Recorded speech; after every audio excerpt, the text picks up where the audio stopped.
안녕하세요. 반갑습니다. 노희성입니다. 네. 제가 이번 주에 집회를 너무 많이 인도해가지고 목소리가 많이 안 좋아요. 네, 좋은 목소리로 뵀어야 되는데 조금 송구스럽습니다. 그래도 잘 들리시죠? 예. 네, 제가 가능한 그래도 또박또박 말씀을 드릴 테니까 이 1시간 동안 우리 지금 이 시대가 어떤 시대인지 분별할 수 있었으면 좋겠고, 우리 다음 세대에게 지금 여기 보니까 다음 세대와 다른 세대를 살리는 교회가 올해 표어시더라고요. 다음 세대를 살리려면 지금 뭐 해야 되는지를 우리가 알아야 되거든요. 성도님들이 같이 공감하는 게 굉장히 중요해요. 같이 공감하고 같이 기도하고 그 다음에는 같이 달겨들어야 돼요. 네, 달겨들지 않고 할 수 있는 일이 뭐가 있으세요? 여러분들 직장, 사업 다 달겨들어서 지금까지 읽어오시고 교회도 이렇게 세우기까지 우리의 조상들이 달겨들어서 세웠을 건데, 우리 다음 세대를 살리려면은 침노하고 달겨들어야 합니다. 오늘 그런 마음이 부어지는 시간이 되어지기를 간절히 바라겠습니다. 자, 언약 백성 키우기. 제가 요즘에 우리 부모님들을 위하여 이 강의를 만들었어요. 우리 부모님들, 또 우리 할아버지 할머니들, 우리 다음 세대를 키우는 우리가 알아야 되는 것들이 너무 많은데 제가 막 어려운 얘기부터 하면은 힘들어하셔서 일단 동기를 좀 부여해 드리기 위해서 시대를 좀 파악하는 얘기를 먼저 해보도록 하겠습니다. 여러분, 유산 많이 준비하셨어요? 유산? 제가 두 유산 얘기를 좀 해보려고 하는데요. 유산 그러면은 내가 뭘 준비했나? 아니면 나는 부모님한테 무슨 유산을 받았나? 나는 내 자녀에게 어떤 유산을 물려줄 수 있나? 뭐 이런 생각을 하면서 아파트 생각도 나고 땅도 생각이 나고 요즘에 뭐 금도 생각나시나요? 금값이 하도 올라서 그러실 수도 있어요. 자, 우리가 물려줘야 되는 유산이 무엇인지 한번 보시겠습니까? 1600년대의 영국은 지금과 같은 영국이 아니었어요. 우리가 생각할 때 영국은 19세기에 세계 선교를 주도했던 나라죠.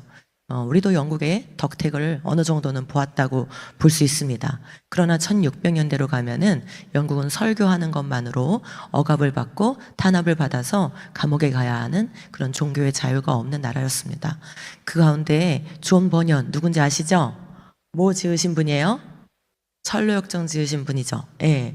이 철로역정이 바로 그 시절에 쓰여진 책이에요. 예. 이 존 버년이라는 목사님인데, 이 목사님이 설교를 하고 복음을 전한다는 이유로 감옥에 가게 됐어요. 그리고 그 감옥에서 쓰여진 책이 바로 철로역정이고 또 다른 책도 쓰셨습니다.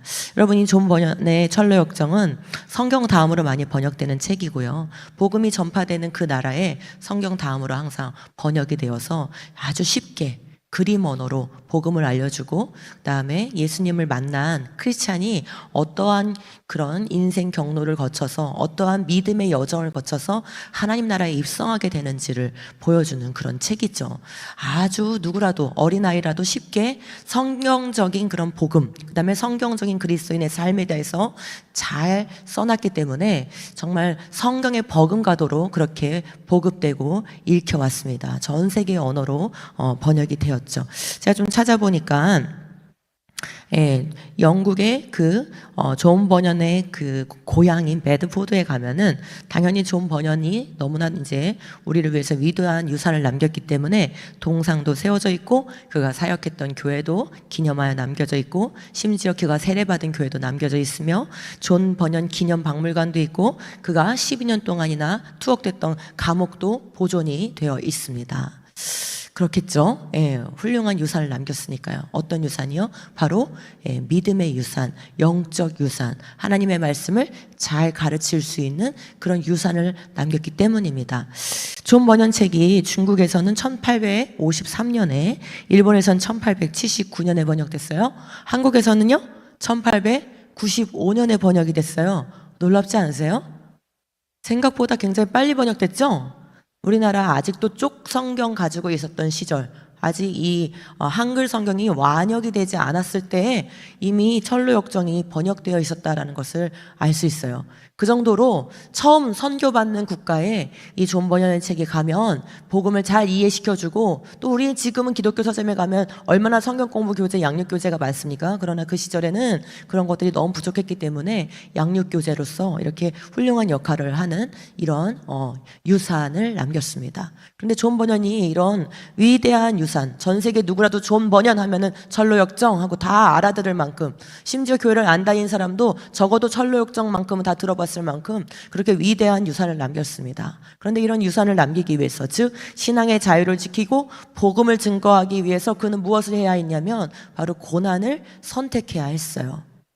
여러분, 우리가 받은 이 복음은, 우리가 받은 이 성경적인 신앙은 거저 우리에게 오지 않았고 수많은 믿음에 충성된 일꾼들의 고난에 의하여 여기까지 오게 되었습니다. 맞죠? 자, 그럼 그가 선택한 고난이 어떤 거였는지 한번 조금만 말씀드려 볼게요. 그는 설교를 했다는 이유로, 복음을 전했다는 이유로 12년을 투옥됐다고 했죠?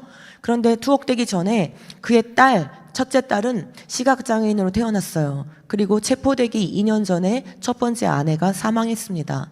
그런 가운데 두 번째 아내를 맞이하였는데 체포되게 된 거죠. 그래서 두 번째 아내가 임신 상태에 있을 때 체포가 되고, 이 감옥에 갇힌 목사인 남편을 꺼내기 위해서 그냥 백방으로 노력을 하다가 이 두 번째 아내마저 조산을 하게 돼요.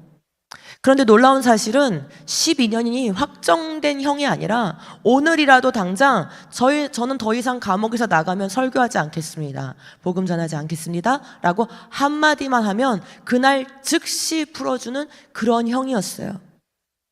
이 존 버년은 하루하루마다 얼마나 많은 갈등을 했을까요? 그죠? 수없이, 하루에도 수십 번, 수백 번 내가 지금 나가서 가족을 부양하는 게 맞지 않을까? 이런 생각을 했을 겁니다. 존 버년이 아내에게 쓴 편지 중에 한 토막 한번 볼까요?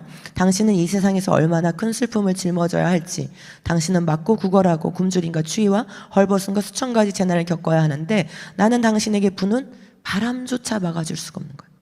네. 먹을 것은 고사하고 바람조차 막아줄 수 없는 그런 처절한 가난과 헐벗음과 억압과 조롱 속에 가족들이 지금 그렇게 버려져 있는 상태인데, 존 버년은 설교만 안 하겠다고 하면 되는 거였는데 그것을 하지 못하고 하나님 앞에서 그 믿음을 지키기 위해서 12년을 견뎠습니다. 그러면서 하나님께서 쓰라고 하신 책들을 거기서 순종하면서 쓰게 된 거예요. 존 버년이 이렇게 극심한 박해를 어떻게 견딜 수 있었나? 그게 5가지로 요약을 해볼 수 있습니다. 첫 번째, 나 같은 죄인도 구원받았기 때문에. 그 구원받은 감격이 너무나 커서 존 버년은 거기서 예수님 배신할 수 없었어요. 이 복음을 전해야만 한다는 그 사명 때문에. 여러분, 사명이 있으십니까? 그리스도인은 사명이 반드시 있어야 됩니다. 성경이 진리이기 때문에. 이 세상 다 변하고 내가 감옥에서 갇혀서 여기서 죽을지언정 하나님의 말씀은 1.1획도 변하지 않기 때문에 내가 그 말씀에 내 목숨을 거는 것이 마땅하다고 생각한 것입니다. 영원한 천국이 기다리고 있다. 이 세상이 끝이 아니라, 이 고난이 끝이 아니라 고난 뒤에 반드시 영광이 있다는 것을 알고 있었습니다. 그리고 주님이 나를 위해서 죽으셨다. 우리 예수님께서 이 땅에 오신 것은 우리가 개구리 되는 것보다, 우리가 지렁이 되는 것보다 더 큰 격차죠. 여러분이 개구리 되는 게 나은 것 같으세요? 하나님이 인간이 되는 게 나은 것 같으세요? 인간 되는 게 나은 것 같으세요? 우리가 개구리 되는 게 더 나은 거예요. 우리와 개구리의 차이가 하나님과 인간의 차이보다 훨씬 작아요. 근데 하나님이 그렇게 피조물이 돼서 오셨잖아요. 그리고 우리가 개구리 밟아버리면 어떻게 됩니까? 그것처럼 우리 예수님 짓밟히셨잖아요. 그런 엄청난 순종, 오신 것 자체가 순종이고, 그리고 일생을 통해서 둘째 아담으로서 완전한 순종을 해내시죠. 이 둘째 아담으로서 한 이 완전한 순종을 생각할 때 우리가 예수님을 따르는 그리스도인으로서 하나님 앞에 순종하지 않는다는 것은 있을 수가 없는 일인 거죠. 이것을 깨달은 존 버년은 감옥에서 죽을지언정 예수님을 배신할 수가 없었어요. 그렇게 해서 우리에게 위대한 유산을 남겼습니다. 또 하나 유산을 한번 살펴보도록 하겠습니다. 이 세상은 2가지 유산이 지배하고 있어요. 여러분은 어떤 유산을 남기는지 한번 잘 생각해 보시기 바랍니다. 시간이 흘렀습니다. 1600년대에 그런 극심한 박해를 견디고 복음을 전했던 믿음의 사람들이 있었기 때문에 영국은 종교의 자유가 주어졌고 청교도의 국가가 되었죠. 존 웨슬리의 국가가 되었죠. 그럼에도 불구하고 한쪽에서는 하나님의 말씀을 거부하는 사람들, 복음을 거부하는 사람들이 그리고 하나님이 없다고 말하고 싶은 사람들이 또 일어났어요. 1800년대가 됐는데 바로 누가 일어났습니까? 진화론을 전 세계에 퍼뜨린 바로 다윈이라는 사람이 일어났어요. 다윈도 유산을 남겼어요. 여러분, 다윈이 무슨 유산 남겼는지 우리가 압니까? 모릅니까? 모두가 압니다. 전 세계 사람들이 압니다. 어린아이까지 압니다.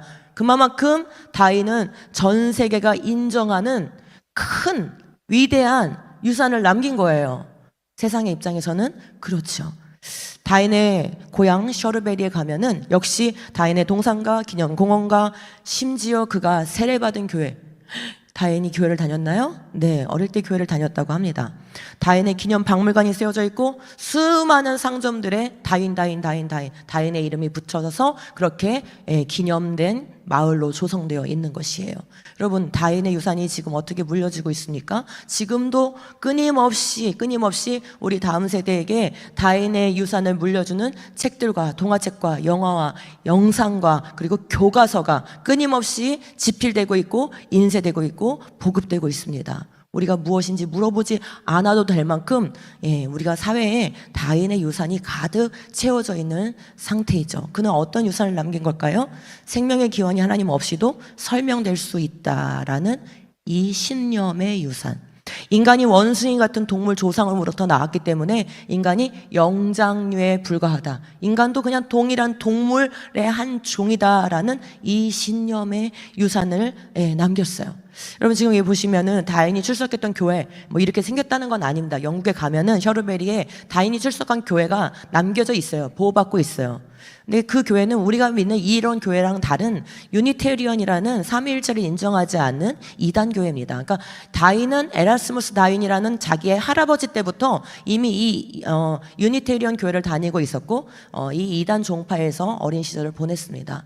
이 유니테리언 교회 앞에 다윈이 다녔던 이 교회 앞에 가면은 두 개의 비석이 세워져 있습니다. 이 두 개의 비석에 하나는 다윈이 출석했던 교회라고 써 있고 또 하나의 비석에는 뭐라고 써 있냐면은 진정한 진리는 없다. 우리는 그것을 믿는다라는 비석이 세워져 있습니다. 여러분, 어떻게 생각하세요? 이게 그래도 명색이 교회라는 이름을 간판을 걸고 있는데 진정한 진리는 없다. 우리는 그것을 믿는다. 이거를 비석으로 세우는 거예요, 교회 앞에. 여러분, 3번 제일교회, 3번 비전교회에 이런 문구가 표로 걸릴 날이 있을까요? 예? 그래도 되고 안 그래도 됩니까? 여러분의 반응을 보니까 그래도 가만히 계실 것 같아요. 예? 아니에요? 두 주먹 불꽃 지어지십니까? 네, 여러분 제발 두 주먹 불꽃 지어주시기 바랍니다. 우리가 달겨들지 않으면 다음 세대를 못 지킵니다. 교회를 못 지켜요. 자, 다윈이 주장한 이 진화론의 파장은 다시 5가지로 한번 제가 요약해서 말씀드려 볼게요. 거짓된 기원론, 그죠? 생명이 하나님 없이 설명될 수 없어요. 인간은 원숭이 동물 종상에 나오지 않았어요. 이 거짓된 기원론인데 이것이 대중화되는 역할을 하였습니다. 실제로 종의 기원이라는 책이 1859년에 나왔는데 그날 나온 날 품절되었다고 합니다. 당시에 그러니까 선풍적인 인기를 얻은 거예요. 그리고 모든 것은 자연의 우연한 결과물이라는 이런 신념을 심어줬어요. 역사는 동물들이 자연 선택, 적자, 생존, 환경에 적응하는 것은 살아남고 환경에 적응하지 않는 것은 도태돼서 사라지면서 동물들이 이렇게 다양하게 진화되어 왔다라는 그 자연 선택설이 바로 다윈의 이론이에요. 근데 이것을 단지 이 자연 세계의 동물들에게만 적용할 것이 아니라 그 과정을 거쳐서 결국 인간도 적자 생존의 결과로 나온 것이기 때문에 인간이 살아가는 이 사회에다가도 인간이 살아가는 이 역사에다가도 적자 생존의 원리를 적용시켜야 된다라는 믿음을 또한 심어주게 되었습니다. 그럼 그것은 구체적으로 무엇이냐? 바람직하지 않은 건 제거된다는 거예요. 바람직한 건 살아남는다는 거예요. 적응하는 건 살아남는다는 거예요. 적응하지 못하는 건 도태된다는 거예요. 그래서 결국은 부적합한 존재는 제거되는 것이 자연의 법칙이고 자연의 이치다라는 그런 신념을 심어줬어요. 그게 지금 오늘날 유행하고 있는 캔슬 컬처와 맞물려 있는 것입니다. 또 하나 마지막 가장 중요한 건데, 다윈의 이러한 진화론의 파장은 결국 누구나 스스로 좋은 것을 결정할 수 있다라는 거짓 인권 개념을 심어줬습니다. 여러분, 인간이 가지고 있는 이 권리는 어디로부터 온 것입니까? 크게 한번 말씀해 보세요. 인간이 가진 권리, 인간의 존엄성, 그건 어디서부터 온 거죠? 하나님으로부터 왔습니다. 그래서 우리는 그걸 뭐라고 하냐면 천부인권이라고 얘기합니다. 그러나 하나님을 거부하는 이 세속 사회에서는, 세속 인본주의 진영에서는 천부인권이란 말 자체를 싫어합니다. 그래서 인간이기 때문에, 자신이 인간이기 때문에 인간의 존엄성은 인정받고 싶어 해요. 그렇지만 그것이 하나님께로부터 왔다는 것은 인정하고 싶지가 않은 것이에요. 그러니까 우리는 물질의 변화 생성 진화 과정을 거쳐서 우연히 생성되었는데, 그 중에서 인간이 가장 진화되었고 인간만 유일하게 생각할 수 있고 이렇게 고차원적인 두뇌를 가졌어 라고 생각하면서, 결국 인간 스스로가 생각할 수 있는 이 능력을 가지고 있기 때문에 내가 나에게 부여한 인권, 내가 스스로 내가 옳다고 하는 게 옳고 그르다고 하는 게 그르고, 내가 좋다고 하는 게 좋고 내가 싫다고 하는 게 싫은, 그죠? 모든 가치 판단의 기준이, 모든 진리 기준이 누구라는 거예요? 인간 자신이라는 거죠. 그렇게 해서 거짓된 인권 개념이 심어지는데 그 밑거름이 되었습니다. 그럼 여러분, 유산이라는 것은, 여러분이 다윈을 만났나요? 우리 아이들이 다윈을 만났나요? 아니죠. 근데 어떻게 우리가 다윈의 진화론을 유산으로 이렇게 받아들고 있는 건가요? 우리가 부정할 수가 없어요. 우리 아이들은 지금도 계속 학교에서 배우고 있습니다. 다윈의 유산을 받고 있는 거예요. 그렇죠? 누가 있기 때문에 가능한 겁니까? 유산을 상속하는, 대대로 물려주는 유산의 재생산자들이 있기 때문에 가능한 겁니다. 그럼 몇 사람만 한번 제가 말씀드려 볼게요. 다윈과 동일한 시대에 살았던 독일의 해켈이라는 진화론자가 있었습니다. 다윈을 매우 존경했고 자신도 진화론을 이제 주장하는 그런 과학자였습니다. 이 사람이 이제 발표한 학설은 뭐였냐면은 배반복설이라는 거였어요. 모든 척추동물은 뱃속에서 진화를 반복한다. 어류에서 양서류로, 양서에서 파충류로, 파충류에서 포유류로, 이렇게 진화의 계통을 반복하는 단계를 거쳐서 최종적으로 인간의 모양이 된다. 이런 계통 반복설 또는 배반복설이라고 하는데, 이러한 이제 거짓된 이론을 사실처럼 이제 발표를 했었습니다. 근데 이 해켈은 어떤 신념을 가지고 있었냐? 해켈은 물질과 에너지가 영원하다고 하는 전제하고, 이게 무슨 전제죠, 여러분? 물질과 에너지가 영원하다. 물질과 에너지는 그냥 원래부터 있었다라는 거예요. 설사 우주가 없어진다 하더라도 물질과 에너지는 계속 있다는 거예요. 이게 뭐죠? 이게 바로 이게 유물론 신념입니다. 유물론 세계관. 바로 해켈은 이 유물론자였던 거예요. 이 해켈은 또 어떤 주장을 했냐면은 자연선택 이론, 다윈의 이론을 전폭적으로 받아들였을 뿐만 아니라 그거를 어디에도 적용하고 싶었어요? 인간 사회에 적극적으로 적용하고 싶었어요. 그래서 진화가 더 된 종들은, 인간들은 살아남겨져야 되는데, 진화가 덜 됐거나 또는 인류 진화에 방해가 될 것 같은 그런 좀 덜 떨어져 보이거나 뭔가 부족하거나 뭔가 결핍되거나 뭐는 장애를 갖거나 유전병을 갖거나 이렇게 자신이 봤을 때 부족하고 뭔가 부적합하다라고 여겨지는 그런 사람들은 제거되어야 된다라는 신념을 갖고 있었어요. 그랬을 때 인류가 진화된다, 인류가 발전한다, 인류가 진보된다, 이런 신념을 가지고 있었어요. 그래서 실제로 이 사람은 무엇을 개발했냐면은 빠르게 몸속에서 빠르게 퍼져서 죽이는 약을 개발했어요. 왜냐하면 자기가 봤을 때 부적합해 보이는 그 사람들에게 빨리 먹여서 그들을 빨리 제거하고 싶었기 때문이에요. 실제로 그런 일을 했던 사람입니다. 근데 이런 사람들의 이론 때문에 그 후대 사람들은 어떤 주장을 하게 됐습니까? 그들의 극단적인 주장, 여기서 그들에는 좀 이따 보여드릴 칼 세이건 부부인데요, 다윈의 진화론에서 발전된 것으로서 그 다윈의 유산을 해켈이 다시 재생산했죠? 그래서 이렇게 배반복설이라는 것을 발표했죠? 그래서 태아의 초기 상태가 마치 물고기 상태와 같은, 인간이 아닌 것 같은, 그래서 죽여도 되는 것 같은 그런 착각을 하게 만들었어요. 자, 이제 80년대로 올게요. 1980년대 많이 왔습니다. 오면은 천체 물리학자였고 예일대학 교수였던 칼 세이건이라는 사람이, 당시 이제 1980년대 여러분 기억해 보시면 어떠세요? 안방마다 앉아가지고 TV 보는 게 참 재밌었던 시절이죠. 예, 그 시절에 이 칼 세이건은 미국의 TV에 나와서 매주 나와서 코스모스라는 쇼를 진행했습니다. 그리고 그의 책 코스모스는 전 세계 베스트셀러가 됐어요. 근데 나올 때마다 하는 말이 뭐였냐면, 우주는 존재하는 모든 것이고 과거에 존재했던 모든 것이고 미래에 존재할 모든 것이다. 무슨 뜻이죠? 우주가 전부라는 거예요. 아까 해켈이 가지고 있었던 신념 뭐였습니까? 물질과 에너지가 영원하다, 같은 거예요. 물질과 에너지가 영원하다, 유물론 신념이 바로 1980년대에는 칼 세이건을 통하여 우주가 전부다, 우주가 모든 것이다 라는 용어로 대체돼서 유포가 됐던 것이죠. 그의 신념체계 안에서는 이런 말이 막 이제 설파가 됐는데, 우리는 별의 물질로 만들어졌다. 그러니까 별이 폭발할 때 이 우주 공간에 뿌린 물질, 그게 뭉쳐져서 태양되고 지구되고, 그 지구에서 화학 반응을 통해서 세포되고, 그 세포가 계속해서 돌연변이 자연선택 거쳐가지고 수십억 년 후에 인간 됐다, 그 얘기를 하는 거예요. 우린 진화적 산물이라는 거죠. 물질 외에는 아무것도 없다는 거죠. 역시 무슨 신념이에요? 유물론 신념이죠. 그래서 인간을 지칭하는 말이 뭐냐면 생각하는 별먼지. 인간은 그렇게 부르는 게 딱 좋겠다는 거예요. 인간 특별하지 않다는 거예요. 종교적인 믿음, 영적인 의미, 이런 것들은 모두 뭐에 불과하다고요? 망상에 불과하다. 뭐랑 일맥상통합니까? 아까 그 다인의 그 교회 앞에 써 있었던 거, 진정한 영원한 진리는 없다. 그죠? 예. 종교적인 신념, 우리가 영혼이 있다고 생각하는 거, 구원이 있다고 생각하는 거 다 망상이라는 거예요. 이들의 신념 체계에선 말이죠. 근데 여러분, 이게 1980년대를 풍미했던 한 그냥 과학자의 말일까요? 그렇지 않아요. 유산은 계속 물려지고 있어요. 확대 재생돼서 물려지고 있어요. 이들은 이 유산을 물려주기 위해서 매우 노력하고 있고, 매우 충성하고 있고, 온갖 수단과 방법을 다 동원하고 있습니다. 그래서 지금 그가 했던 말이 우리나라 교과서에 실려 있어요. 우리나라 고등학교 교과서에서 지난 8년 동안 가르쳐진 단원 제목이 뭡니까? 별에서 온 우리예요. 이건 천재교과서인데 다른 교과서에는 생각하는 별먼지라는 문구가 등장해요. 전 국민이 배우는 교과서에 고등학교 1학년 과정에 너는 바로 별에서 온 존재야, 너는 별먼지로 만들어진 존재야, 우리는 모두 물질로부터 온 그런 물질의 산물이야 라는 과학 시간에 배우는 과학 이론 같지만 사실은 뭐를 심어주고 있습니까?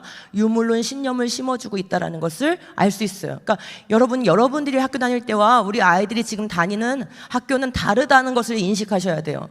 우리가 자랄 때와 우리 아이들이 지금 자라는 이 사회는 이미 달라져 있다는 것을 여러분 꼭 기억하셔야 돼요. 여러분, 만약에 바닷물의 염도가 바뀌면은 물고기가 살 수 있습니까? 없습니까? 살 수 있는 유일한 방법은 뭐냐면 삼투압을 조절하면 돼요. 맞죠? 지금 마찬가지예요. 지금 우리가 살았던, 우리가 자랐던, 우리가 젊은 시절을 보냈던 과거가 밍밍한 물이었다면은 거기도 독소는 있었겠죠. 근데 우리가 우리의 삼투압으로 걸러낼 수 있었어요. 그런데 지금은 너무 짠물이 된 거예요. 근데 우리 아이들에게는 정신적 무장, 세계관적 무장, 성경적 무장이 안 돼 있는 상태예요. 필터링이 안 돼요. 삼투압 조절이 안 돼요. 그럼 그 물에다 내놓으면 우리 애들이 어떻게 될까요? 죽을 수밖에 없는 거예요. 교회는 어떻게 될까요? 죽을 수밖에 없는 거예요. 지금 그런 상태라는 것을 기억하셔야 돼요. 동일한 물 가운데 지금 살고 있는 게 아니다. 물이 바뀌었다, 공기가 바뀌었다 라는 것을 우리가 기억을 해야 하는 것입니다. 자, 그리고 우리나라의 과학자들도 너도 나도 앞서 나와가지고 교육방송, KBS, EBS, 유튜브에 유명한 채널들에 나와서 뭐라고 얘기해요? 지금 똑같은 말 하죠? 우리 어디서 왔지? 라고 질문하면서 우리는 별들의 후손이야. 아니, 유명한 과학자들이 나와가지고, 물리학자들이 나와가지고 이런 말을 해주면 우리 아이들은 이런 영상들을 참 많이 보거든요. 그리고 어릴 때부터 Y책이나 이런 책들을 통하여 과학책을 보는 것 같지만 그 안에 곳곳에 숨겨져 있는 진화론 지식 때문에 결국 계속 진화론 세계관을 주입받고 있거든요. 이들은 여러 가지 매체를 통하여서 온갖 수단과 방법을 통해서 전 국민의 세금을 통해서 공교육을 통해서 다인의 유산을 물려주는데 혈안이 돼 있고 결코 그것을 실패하지 않으려고 굉장한 노력을 퍼붓고 있습니다. 칼 세이건 부부가 1990년 4월 22일에 매거진에 기고한 글에는 뭐라고 써 있었냐? 뱃속의 태아는 6개월이 되기 전에는 인간으로 볼 수 없으므로, 뭐란 얘기예요? 아까 해켈의 그 개통 반복설, 물고기 같아, 그냥 양서류 같은 존재야, 그러니까 6개월 전에는 낙태해도 돼, 인간이 아직 아니거든, 이런 논지의 글을 썼다는 거예요. 80년대, 90년대 이런 글들을 읽으면서 이런 사람들의 글을 읽고 이렇게 살아가는 것이 마치 엘리트와 지성인인 것 같은 그런 착각을 불러일으키면서 사회는 급속도로 세속화되고 성적인 해방이 몰려오게 되었어요. 자, 1960년대 영국에 데즈몬드 모리스라는 동물학자가 있습니다. 이 사람이 쓴 책이 The Naked Ape예요. 그러니까 벌거벗은 원숭이, 우리나라 번역은 털없는 원숭이, 이렇게 되었습니다. 뭘 주장하고 있을까요? 인간이란 생물종을 주관적인 오만함을 버리고 중립적인 동물학자로서 연구한다면, 그러니까 나 동물학자인데 인간을 그냥 딱 객관적으로 연구하면 말이야, 고상한 그런 인간 아니고 그냥 여러 가지 원숭이, 침팬지, 고릴라 그 중에 한 종류야, 이렇게 얘기하는 거예요. 그러면서 뭘 요구하는 거냐면, 그러니까 인간들 속에는 영장류의 본능이 남아있거든. 영장류의 한 종이니까. 과거에 영장류 네 발로 기던 짐승에서 왔으니까. 그러니까 너에게는 영장류 본능이 남아있으니까 너무 고상 떨면서 윤리적으로 살려고 하지 말고 그냥 영장류의 본능대로 사는 게 가장 인간다운 삶이에요 라는 그 요지를 담고 있는 책이에요. 이런 책들이 1960년대에 유포됐기 때문에 유럽의 젊은이들은 그 당시에 뭐 했어요? 완전히 그렇구나, 우리의 본능에 충실하게 사는 게 인간답게 사는 거구나 하면서 혼전, 혼우, 순결 이런 것들이 깨지고 동성애, 히피, 마약 이런 문화들이 들어오게 된 것이에요. 너무나 안타까운 사실은 바로 이 털없는 원숭이란 책이 25년 11월 달에 이제 2달밖에 안 됐어요. 3달밖에 안 됐어요. 불과 3달 전에 25년 11월 달에 우리나라에 뭘로 출판됐어요? 동화책. 어린이를 위한 털없는 원숭이. 거기에 아직 이 데즈몬드 모리스가 살아있어서 어린 아이들에게 편지를 써줬어요. 이 책을 읽는 독자를 위하여, 어린이 독자를 위하여 편지를 써줬어요. 그 한 대목을 제가 읽어볼게요. 동화나 모험담이 아니라 우리가 어디서 왔고 앞으로 어떻게 살아가야 하는지에 대한 진짜 이야기를 담았습니다. 얘들아, 이 책에 써있는 너의 기원에 대한 이야기가, 너가 원숭이 같은 동물에서 왔다는 이야기가 리얼 오리진, 진짜 이야기를 한다. 지금 그러고 있는 거예요. 리얼 오리진은 제가 만든 캠프 이름이거든요. 이 책이 가장 어린 털없는 원숭이인 여러분에게 세상을 이해하는 첫 열쇠가 되기를 바랍니다. 제가 이 글을 읽는 순간 정말 털끝이 쭈뼛 서는 것 같았어요.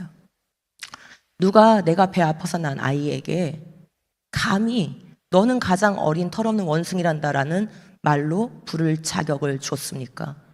여러분의 손자, 손녀에게, 그 귀한 하나님의 형상들인 우리의 자녀들에게 누가 감히 털없는 원숭이라고 부를 권리를 그들에게 줬습니까? 그쵸? 그런 적이 없어요. 근데 이들은 이제 이거 마치 사실인 것처럼, 우리가 정말로 원숭이 같은 동물 조상에서 나온 게 완전히 기정사실인 것처럼 그렇게 깔고 이야기를 하는 것을 볼 수 있습니다. 우리 아이들이 거의 대부분 유치원 때 보는 책 중에 앤서니 브라운이라는 작가의 동화책이 있어요. 아마 여기 다 들어보셨을 거예요. 저렇게 항상 그 동화책에는 고릴라나 침팬지가 나와요. 그죠? 그림 자체가 색깔이 너무 예쁘고 그림이 막 이렇게 굉장히 이렇게 상상력을 많이 동원한 그런 그림이어서 아이들이 상당히 좋아하는 편이에요. 근데 지금 그림을 보시면은 이런 데는 다 이렇게 메타포가 들어있어요. 지금 어린 아이의 머리 위에 노란색 빛이 비치죠. 근데 그 노란색 빛이 지금 보니까, 그림에서 보니까 어디로부터 빛이 온 것 같아요? 고릴라로부터 왔죠? 여러분, 우리 자녀들이 예수님의 빛을 받아야 돼요? 고릴라의 빛을 받아야 돼요? 그쵸? 근데 지금 너의 정체성, 너의 마음의 빛을 밝혀주고 너에게 계시의 영을 주는 것은 바로 하나님이 아니라 고릴라란다. 너의 삶을 어떻게 살아야 되는지 알려면 우리의 조상인 영장류를 잘 이해하면 알 수 있어. 실제로 그러한 관점에서 이 동화책들이 쓰여졌습니다. 그림 자체가 좀 예쁘기 때문에 이렇게 미술관으로도 전시가 되는데, 미술 전시품 중에 하나를 제가 가져왔어요. 여기 볼까요? 낮에도 밤에도 졸지도 아니하시고 주무시도 아니하시고 우리 아이를 지키는 건 누구예요? 우리 아이 머리맡에 지금 누가 있습니까? 지금 이런 것들이 여러분 그냥 우연한 그림이라고 생각하세요? 작가는 엄청난 생각을 해서 여기다 고도의 메타포를 집어넣는 거예요. 네가 낮이나 밤이나 내가 너와 동행할게. 너가 잠든 순간에도 난 너와 함께 있단다.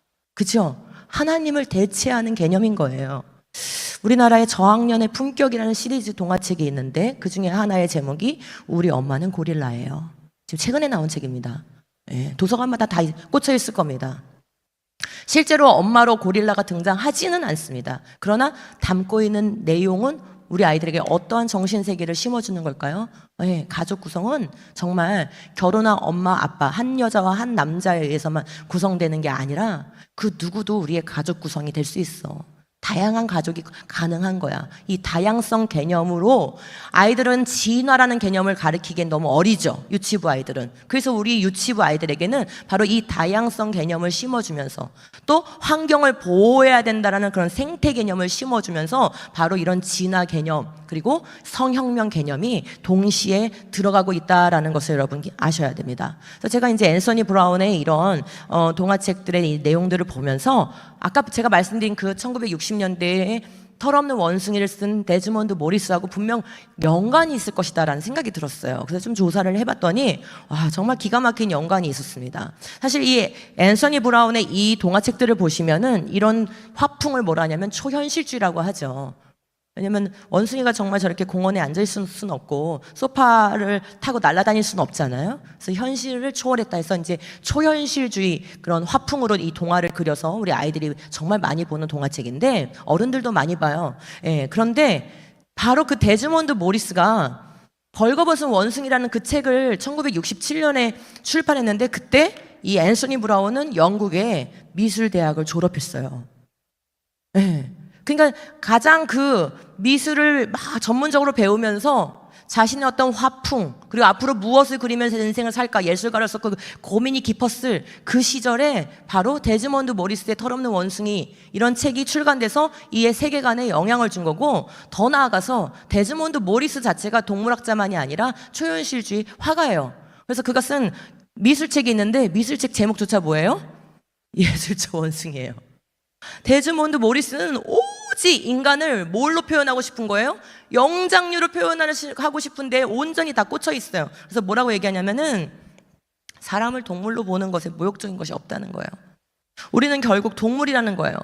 호모사피엔스는 영장류의 한 종일 뿐이라는 거죠. 다른 종들처럼 생물학적 규칙에 지배받는 생물학적인 현상이다? 즉 뭐예요? 그냥 동물의 본능으로 살면 되는 것이다 라는 것을 끊임없이 강조하고 그것을 동물학자로서 책을 쓰고 화가로서 그림을 그리면서 대중에게 이렇게 평생 설파해 온 사람이고 그의 영향을 받아서 또 앤서니 브라운 같은 사람은 어린이에게 맞는 그런 책을 또 만들어서 많은 전 세계 어린이들에게 이런 세계관적 영향을 준 거예요. 자, 오늘날 다인의 유산을 또 재생산하는 가장 큰 빅마우스, 큰 스피커 역할을 하는 사람이 누굽니까? 바로 유발 하라리예요. 히브리 대학의 역사학자죠. 그런데 이 유발 하라리는 우리나라에 이제 와가지고 조선일보하고 한번 인터뷰를 했는데 제목이 뭡니까? 아니 멀쩡한 아저씨가 나는 소년을 좋아했다? 그리고 그걸 또 대서특필하듯이 이렇게 기사로 남겨놨어요. 여러분도 다 검색하면 찾아서 읽으실 수 있는 기사입니다. 인터뷰 내용 보니까 사람뿐만 아니라 동물에게도 동성애가 있다. 침팬지가 그 아니다. 지금 이 유발 하리는 하고 싶은 얘기가 뭔 것 같으세요? 나 동성애자인데 내가 동성애하는 건 정당해. 왜냐면 우리는 영장류인데 침팬지, 우리와 같은 영장류인 침팬지도 동성애하고 있어. 영장류 셋은 처음엔 번식이 목적이었지만 지금은 우정을 위해서 친밀감 구축을 위해서 긴장 완화를 해서 하고 있거든. 나도 마찬가지야. 나도 동성애하는 거 우정을 위해서 하는 거니까 죄라고 말하지 마세요 라고 얘기하는 것이에요. 그러면서 하는 말이 항상 이들의 끝에 가면은 뭔가 자기들도 논리적 기반이 있어야 되겠죠. 그 기반이 뭐예요? 실제로는 자연선택 그리고 적응과 진화가 있을 뿐이에요. 나는 과학자니까 내 말 믿으세요. 창조요? 절대자요? 우리가 지켜야 될 하나님의 법이요? 그런 거 없어요. 우리는 물질에서 우연히 나온 생물종에 불과하다고요. 내가 옳다고 하는 것대로 살아가면 되는 것이에요. 그리고 영장류를 보세요. 그 영장류 사회를 보면 인간이 어떻게 살아야 되는지 알 수 있어요. 내가 동성애하는 거 당연한 거예요. 이렇게 얘기하는 거라는 거예요. 우리 아이들이 고등학교 때 이제 수능 과목 공부할 때 필독 도서로 많이 얘기되어지는 책 중에 하나가 사피엔스예요. 바로 유발 하라리의 책입니다. 뭐 이것은 호모데우스 이런 책들도 우리 고등학교 정도 되는 우리 아이들에게는 권장 도서로 많이 이렇게 제시가 되고 있고 수능 지문으로도 많이 나옵니다. 그 사피엔스의 한 대목을 볼까요? 생물학은 허용하고 문화는 금지한다. 무슨 뜻이죠? 우리가 동물적인 본능으로 사는 데 있어서는 금기시할 게 아무것도 없다는 거예요. 그게 동성애든 혼전 성관계든 뭐든 다 괜찮다는 거예요. 그런데 문화가 인간이 만들어 온 이 문화가 금지할 뿐이라는 거죠. 그러므로 이 문화의 그런 편견을 깨고 우리의 동물의 본능으로 살아가는 것이 맞다, 이렇게 얘기하는 거예요. 그래서 우리를 뭘로 보라는 거예요? 생물학적 관점으로 보라는 거예요. 그럼 비자연스러운 것은 아무것도 없다라는 거죠. 금지가 필요하지 않다라는 거예요. 그래서 자기를 죄인이라고 하지 말라는 거죠. 이렇게 엘리트층은, 물론 모든 동성애자들이 이런 건 아니죠. 예, 다 쾌락에 의해서 유혹되어서 하는 겁니다. 그렇지만 엘리트층은 어때요? 예, 어디든지 그 사회를 이끌고 가는 엘리트층이 있는 것이에요. 그들은 이런 학문적 백그라운드를 통해서 자신들의 죄가 아니게 하는, 즉 창조 질서를 해체하는 논리들과 학문들을 만들어서 전 세계인들을 설득하고 그것을 교육하고 그것을 시험 과목에 넣어서 시험지로 읽고 풀고 하면서 아이들의 세계관에다 주입하고 있다는 것이죠. 결국 다행히 160여 년 전에 남긴 그 유산은 계속해서 확대 재생산되어 이제는 전 세계를 장악하고 지배하고 있어요. 무엇을 남겼다고 생각하십니까? 정말 자연 선택설이라는 하나의 과학 이론을 남겼다고 생각하십니까? 아니요. 생물이 하나님 없이 우연히 만들어진 것이 정말 사실이라면 1번, 성경은 더 이상 진리가 아니죠. 생명이 우연히 만들어지는데 왜 예수님 믿습니까? 생명이 자연 발생되는데 왜 예수님으로부터 생명을 얻어야 합니까? 더 이상 성경은 진리가 아닌 것이 되는 것이에요. 모든 것이 자연의 우연한 산물이며 인간은 한 생물종에 불과하다. 즉 인간은 특별한 하나님의 형상 아니라는 거예요. 인간이 하나님 앞에서 책임져야 될 것도 없다는 거예요. 죄의 개념 자체가 없어지는 거죠. 세 번째, 사람은 누구나 좋은 것을 스스로 결정할 수 있는 권리를 갖는다. 내가 옳다고 하는 게 옳은 것이다. 인간의 이성이 진리의 기준이 된다라는 바로 인간 중심적인 철학, 인본주의, 세속주의를 심어놓은 것이다라는 것을 알 수 있고, 이것이 우리의 교육과 문화를 통해서 계속 확대 재생산되며 다음 세대에게 거대한 유산으로 지금 물려지고, 다음 세대는 이 진화론으로 재편된 이 세계관에 갇혀서 옴짝달싹 못하는 그런 상황 가운데 놓여져 있다라는 것입니다. 결코 자연에 대해서 말하고 있는 것이 아닙니다. 바로 인간이 누구며 인간이 어떻게 살아야 하는가에 대하여 말하고 있었던 것이에요. 교과서는 다인의 유산만을 전달하고 있어요.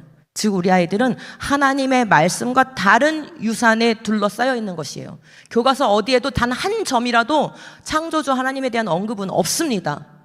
지금 우리 아이들이 20년 동안 유치원 때부터 대학 교육까지, 대학 가면 더 심합니다. 여러분 자연과학과를 가지 않아도요, 인문학과를 가도, 교육학과를 가도, 심리학과를 가도, 정치학과를 가도, 그런 모든 사회학과를 가도 전부 다 진화론 베이스로 해석하게 되어 있습니다. 그래서 우리 아이들이 인문학과를 보냈는데 진화론 때문에 신앙을 버리게 되는 경우들이 상당히 많이 나타나요. 어쩌면 더 심합니다.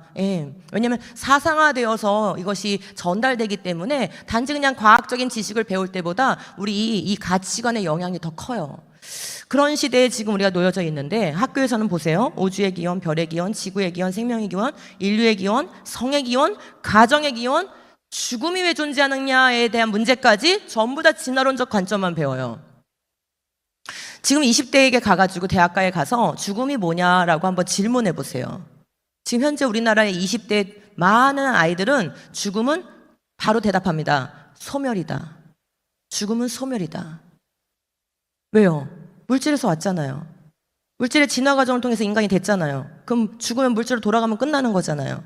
그래서 죽음은 소멸이다가 요즘 우리 젊은이들이 갖고 있는 죽음에 대한 가치관이에요. 여러분 그러면 학교에서 계속 이렇게 배우는데 우리는 뭘 해야 될까요? 학교에서는이 아니라 교회에서는으로 한번 바꿔보시겠어요? 교회에서는, 그죠? 뭐를 갖춰야 될까요?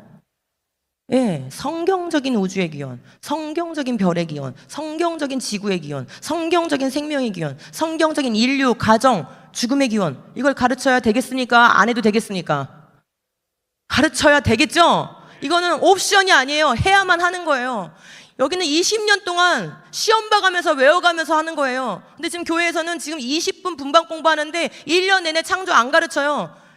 교회 아이들이 모태신앙에서부터 자라서 대학을 가도 창조에 대해서 제대로 배운 적이 없이 대학에 갑니다. 어떻게 우리 아이들이 방어해낼 수 있으며 어떻게 우리 아이들이 세상을 이길 수 있을까요?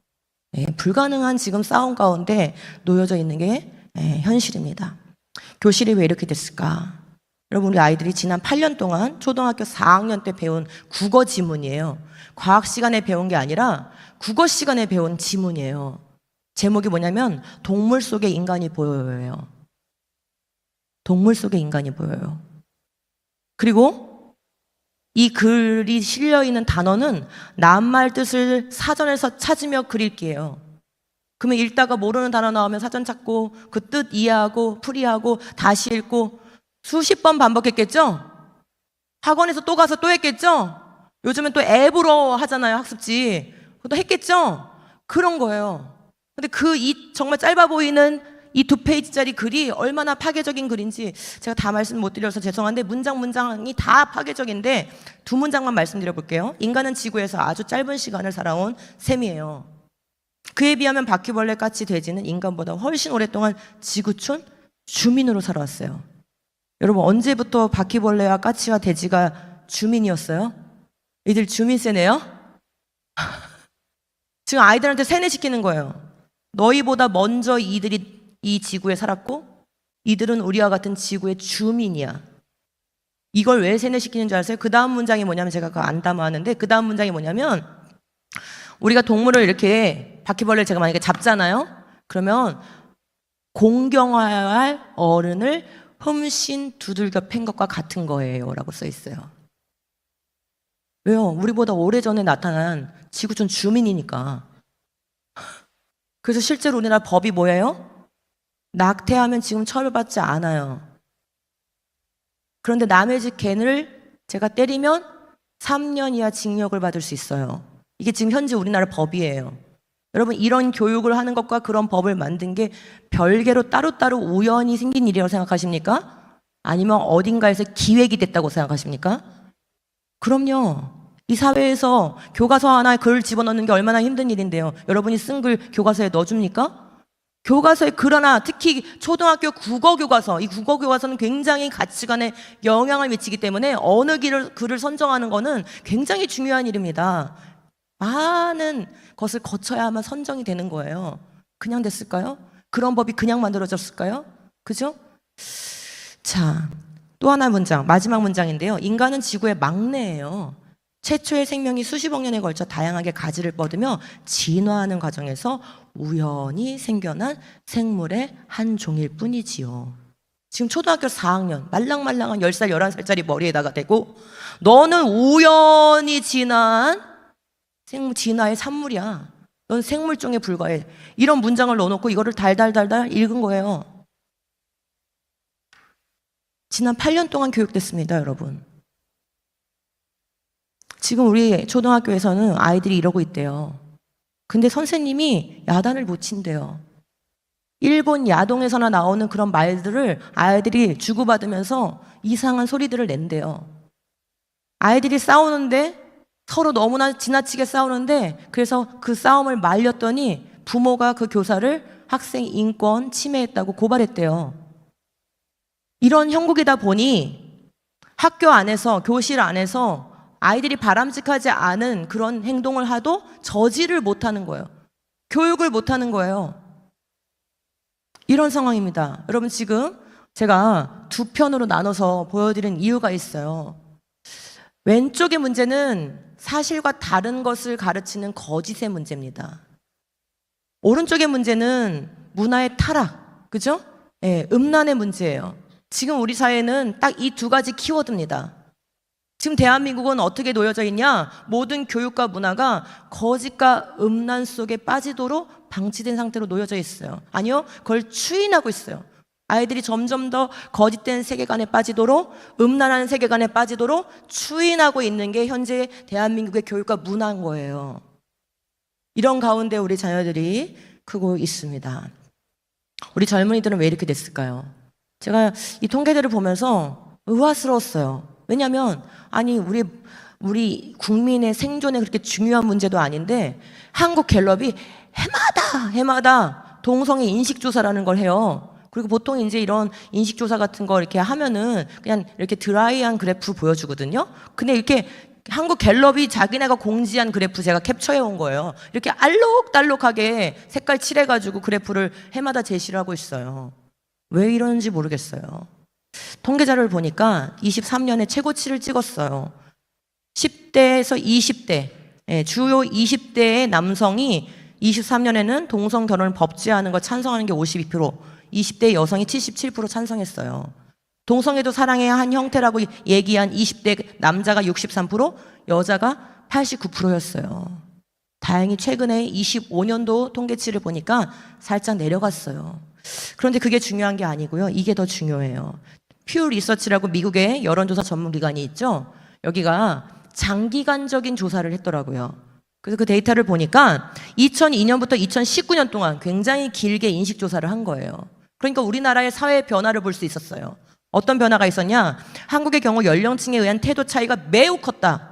16세에서 29세의 젊은 층 79%가 동성애가 사회적으로 수용돼야 한다고 밝힌 반면에 50대와 그 이하의 연령층에서는 23%에 그쳤다. 그러니까 50대와 그 이상의 연령층, 그러니까 여기 계신 분들 대부분이실 것 같은데 우리와 같은 세대에 있는 분들은 동성애를 지지하는 사람이 거의 없어요. 그런데 신기하게도 16세에서 29세 젊은 층은 79%인 거예요. 그래서 그 격차가 얼마나 나냐면 56%예요. 이거는 세계적으로 굉장히 특이한 경우인 거예요. 여러분, 우리는 동일한 사회에 살고 있어요. 언론을 통제하지 않고 있어요. 그리고 우리는 똑같은 밥을 먹어요. 정보가 누구에겐 주어지고 누구에겐 안 주어지는 그런 사회가 아니에요. 그럼 우리는 동질적 집단이에요. 더군다나 대한민국은 굉장히 작은 나라여서 그리고 굉장히 뭐든지 빨리 유통이 되는 나라이기 때문에 우리는 동질적인 그런 집단 성향을 보여야 정상적인 거예요. 차이가 난다 해도 세대 차이가 뭐 한 많아야 10% 정도 나야 되는 거예요. 그런데 왜 56%나 났을까요? 이거는 자연적 변화가 아니라는 거예요. 외적 투입이 있었다는 거예요. 이 젊은 세대들에게 교육으로 그들의 취향에 맞춘 문화 콘텐츠로 외적 투입이 있었기 때문에 56%나 닿는 다른 가치관을 보인 것이죠. 이게 지금 심각한 문제인 거죠. 우리나라는 또 왜 이렇게 됐을까요? 왜 이렇게 됐을까요? 우리나라가 낙태법이 폐지가 돼서 낙태에도 이제 처벌을 지금 안 받고 있잖아요. 그랬더니 작년에 어떤 여인이 자기가 만삭인데 낙태하러 간다는 걸 동영상으로 찍어서 올렸어요. 만삭 낙태. 뭐 나라가 발칵 뒤집어진 사건입니다. 그래서 지금 어떻게 이걸 형사처벌할 것인지를 법을 만들지 않고 계속 지금 미루고 있기 때문에 이런 심각한 문제가 발생된 거예요. 또 지금 국회에서 계속 통과시키고 싶어 하는 게 뭐냐면은 해외에서 이 약을 수입하고 싶어 해요. 한 알만 먹으면은 그냥 자동적으로 낙태되는 약. 왜 이러는 걸까요?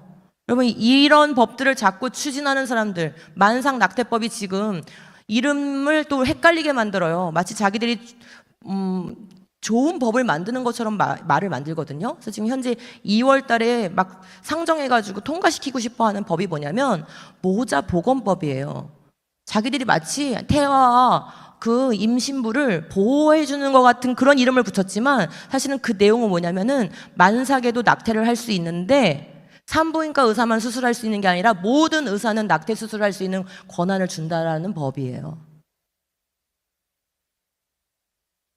이 사람들은 정말 우리나라를 다음 세대를 사랑하는 사람들 맞을까요?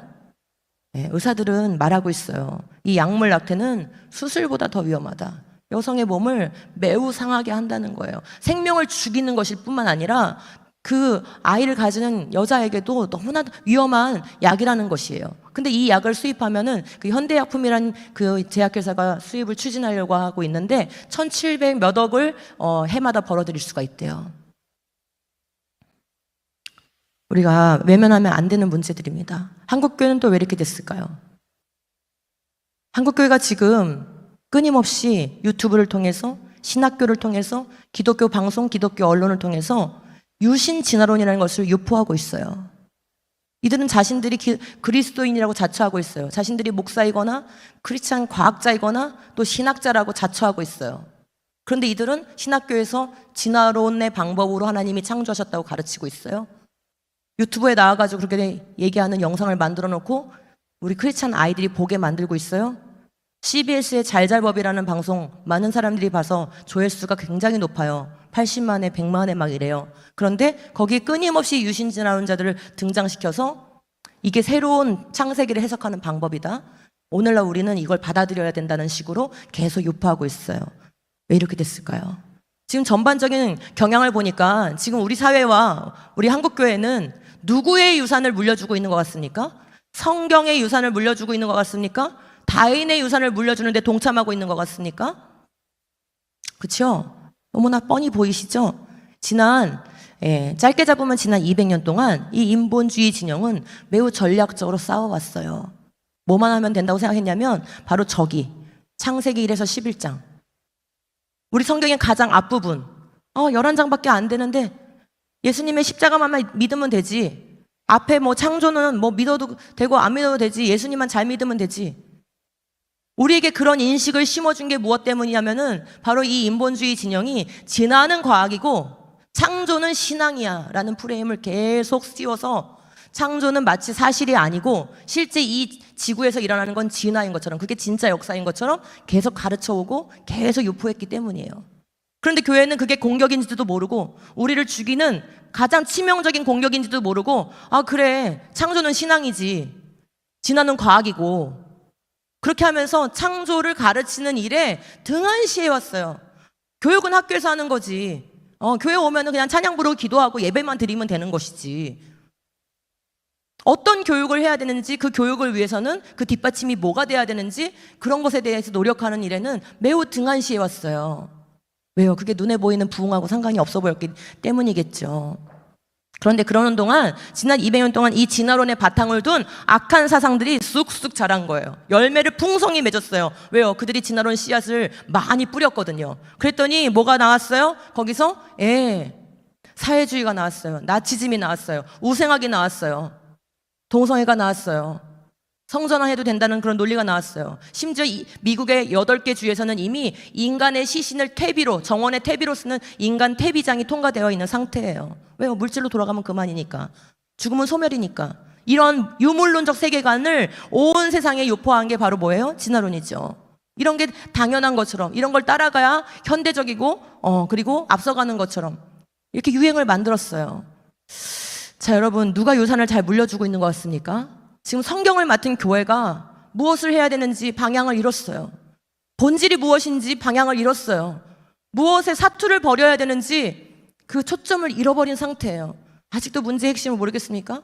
지금 이 사회가, 우리 교회 지금 상황이 이렇게 된 데에는 기초가 바뀌었기 때문이에요. 창조라는 기초를 하나님이 주셨는데 그 기초를 그냥 가볍게 여기고 약화되고 있는데도 그것을 강화할 생각을 하지 않고 이 진화론 기초가 계속 강화되고 우리 아이들의 정신을 계속 잠식하고 있는데도 그것에 대한 마땅한 대응을 해오지 않았기 때문에 우리는 사회에서 저런 악한 열매들을 볼 수밖에 없는 것이에요. 교회에서도 지금 진화론을 믿으라고 유신 진화론을 믿는 젊은이들이 자꾸 늘어나고, 심지어 저는 전국을 다니기 때문에 전우사님, 목사님들 중에도 유신 진화론을 추종하는 사람들이 많이 있습니다.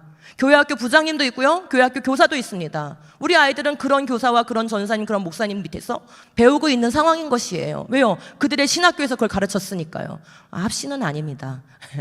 네, 지금 전국이 그런 상황입니다. 여러분, 이들이 진화론 교육을 포기할 것 같으세요? 안 포기합니다. 자신들의 세속적인 세계관을 뒷받침할 건 오직 진화론밖에 없기 때문에 절대 이들은 그 진화론 교육을 포기하지 않을 겁니다. 여러분은 포기하시겠습니까? 창조 교육하기를 포기하시겠습니까? 이 시대를 이기는 믿음의 세대를 키우려면 창조신앙을 매우 심화하여서 체계적으로 진지하게 그리고 재미있게 가르쳐야 되는 거예요. 여러분, 우리는 위대한 유산을 남길 결심을 해야 합니다. 결심하시겠습니까? 결심했어. 한 번만 해볼까요? 시작! 결심했어. 우리 3번 비전교회 정말 결심하시고 위대한 교회가 될 수 있기를 바랍니다. 우리도 반드시 유산을 남겨요. 누구에게 남길까요? 무엇을 남길까요? 그죠? 우리는 어떤 식으로든 우리가 했던 말, 했던 행동, 그죠? 우리를 통해서 만들어진 산물, 이런 모든 것들이 이웃과 사회에 영향을 주게 되어 있는데, 그 이웃과 사회 중에 가장 영향을 많이 받는 그 이웃이 누굴까요? 우리의 바로 자녀입니다. 우리는 우리 자녀에게 가장 많은 유산을 남기게 될 거예요. 우리가 물질적인 유산을 남기고 싶으시겠죠. 그렇지만 그보다 더 중요한 건 바로 영적 유산을 남겨야 되는 거예요. 이걸 잃어버리면 다 잃어버리는 것이에요. 교회는 어떤 유산을 남겨야 하며 다음 세대에게 무엇을 가르쳐야 할까요? 이 시간에 분명하게 우리가 인식하고 확신하고 결단하길 바랍니다. 이분은 켄 햄이란 분인데 Answers in Genesis라는 미국의 창세기에서 대답하라 라는 단체를 세우고 전 세계에게 영향을 미치는 창조신앙 교육을 하는 리더입니다. 이분이 뭘 만들었냐? 실제 크기의 방주를 켄터키주에 만들었어요. 실제 크기의 방주니까 월드컵 경기장보다 더 길거든요. 그 거대한 방주를 만들었으니까 그 안에 어떻겠어요? 예, 테마파크를 만들 수 있는 거예요. 그 안에다가 창조가 사실이고 노아홍수가 사실인, 즉 창세기 1에서 11장까지가 우리의 참된 기원이고 참된 역사라는 것을 가르치는 교육 자료를 완전히 다 전시물을 다 넣어서 테마파크를 만들었어요. 그 외에도 수많은 일들을 지금까지 해오고 있는 분이에요. 그래서 제가 너무나 존경하는 분입니다. 이분이 하는 말이 예수 그리스도에 대한 온전한 사랑과 하나님 말씀에 대한 순전한 믿음을 물려줘야 된다. 맞죠? 우리 다 그렇게 생각해요. 그런데 정말 그 일을 어떻게 해야 되느냐, 이 시대에 무엇을 해야 되냐가 중요한 거예요. 같이 읽읍시다. 시작. 후세에 남길 만한 가치 있는 유산은 바로 하나님에 대한 신실한 믿음이다. 우리가 결정할 것은 그 믿음 위에 설 것인지 아닌지의 문제인 것이다. 먼저 여러분의 허약해진 무릎을 일으켜 세우시기 바랍니다. 먼저 여러분의 늘어진 손가락을 강하게 펴시기를 바랍니다. 우리가 강하게 믿음 위에 서서 신실한 믿음을 다음 세대에게 전하고자 열심히 기도하고 열심히 모이고 열심히 연구하고 열심히 교육하고 이렇게 할 때에만 우리는 다음 세대를 지켜낼 수 있습니다. 이 일은 오늘날 갑자기 닥친 일이 아닙니다. 참된 믿음의 사람들은 언제나 이런 선택이 있었어요. 여호수아가 뭐라고 했습니까? 그러므로 이제는 여호와를 경외하며 온전함과 진실함으로 그를 섬기라. 너희의 조상들이 강 저쪽과 애굽에서 섬기던 신들을 뭐하고요? 치워버리고. 여러분, 여호수아 시대에 진화론이 있었습니까? 만약에 여호수아 시대에 진화론이 있었으면 여기에 강 저쪽과 애굽에서 섬기던 신들 아니고 진화론을 치워버리고 이렇게 말했을 겁니다. 그 시대의 세계관은 뭐였냐? 바로 풍요와 다산을 준다고 하는 그 가나안의 신들과 애굽의 신들이죠. 그게 그들의 세계관이었어요. 이방인들의 세계관. 그런데 유일한 절대자 창조주 하나님, 그분을 믿는 여호와 신앙을 가진 이 이스라엘 백성이 자꾸 그 이방 족속의 신관, 그들의 세계관, 왜냐면 그게 짜릿짜릿하고 재밌고, 거기에 그냥 음란한 성행위가 있고 그런 식으로 예배를 드리고 제사를 지내고 하다 보니까 그런 또 세상에서 풍요와 다산을 추구하는 게 우리의 욕구에 충족하잖아요. 그러니까 이런 것들이 자꾸 유혹에 끌려가서 거길 끌려가려고 하는 거예요. 그러니까 여호수아는 그런 거 다 치워버리고 너희가 섬길 자를 오늘 택하라. 오직 나와 내 집은 여호와를 섬기겠노라. 이렇게 선포했잖아요. 바로 이러한 자세인 거예요. 이런 자세. 우리 교회에 이런 사람이 있으면 우리 교회 사는 거예요. 우리 교회에 이런 교사가 있고 부장님이 계시고 전사님과 목사님이 계시면 우리 다음 세대는 사는 거예요. 근데 이런 사람이 없잖아요. 그러면 교회에다가 우리 자녀들을 맡겨주셨어도 우리는 그 아이들을 영적인 유산을 물려주지 못한 채 비리비리 이 세상에서 질 수밖에 없는 그러한 상태로 놓게 된다는 것이죠. 마지막 때에 대해서 신약성경은 많이 경고했어요. 동일한 패턴으로, 동일한 말씀으로 많이 경고했어요. 우리가 듣지 않는 거예요. 자, 뭐라고 경고했습니까? 그들이 너희에게 말하기를 마지막 때에 자기의 경건하지 않은 뭐대로요? 정욕대로 사는 게 이 마지막 때 증상인 거예요. 그러니까 우리가 보고 있잖아요. 그죠? 조롱하는 자들이 있으리라. 뭘 조롱할까요? 뭘 조롱할까요? 유다서는 짧아서 안 나왔는데 베드로에 가면 나와요. 베드로후서에 먼저 이것을 알지니 말세에 조롱하는 자들이 와서 또 뭐 따라서요? 정욕을 따라서 행하며 동일한 현상이죠? 근데 뭘 조롱하냐? 주께서 강림하신다는 약속이 어디 있느냐? 즉 예수님의 재림을 기다리는 믿음의 신앙을, 종말론적인 이 믿음의 신앙을 조롱한다는 거예요. 그 다음에 또 이거와 함께 같이 가는 게 있어요. 이게 이제 요게 아주 중요한 거예요. 여러분, 예수님의 재림을 기다리세요? 이 재림을 기다리는 신앙을 우리 다음 세대에게 물려주기 원하십니까? 즉 산소망, 복음의 산소망을 우리 다음 세대에게 물려줘야 돼요. 우리 아이들의 심장이 복음으로 뛰게 만들어야 돼요. 여러분이 안 뛰시죠? 뛰세요? 여러분의 가슴이 복음으로 뛰어야 우리 다음 세대의 가슴에 복음을 뛰게 만들 수 있어요. 그런데 어디에서 그 무너짐이 나오는 거냐면 베드로후서가 이미 예언했어요. 2000년 전에. 보세요. 예수님의 재림을 기다리는 이 산소망을 가진 복음을 믿는 우리들을 조롱하는데 그 전략이 뭐냐면은 조상들이 잔으로부터 만물이 처음 창조될 때와 같이 그냥 있다 하니 이게 뭔지 아세요? 만물이 그냥 있다하니라는 사상이 온 세계에 말세때는 덮을 거라는 거예요. 만물이 그냥 있다하니, 여러분 지금 보시면 자연 만물이 막 급격하게 변해요. 천천히 변해요. 느리게 변하죠. 솔직히 말해서 10년 지나도 강산 안 변하죠. 인간이 파지 않는 한 자연은 10년이 지나도 강산 안 바뀝니다. 우리나라 속담 잘못된 거예요.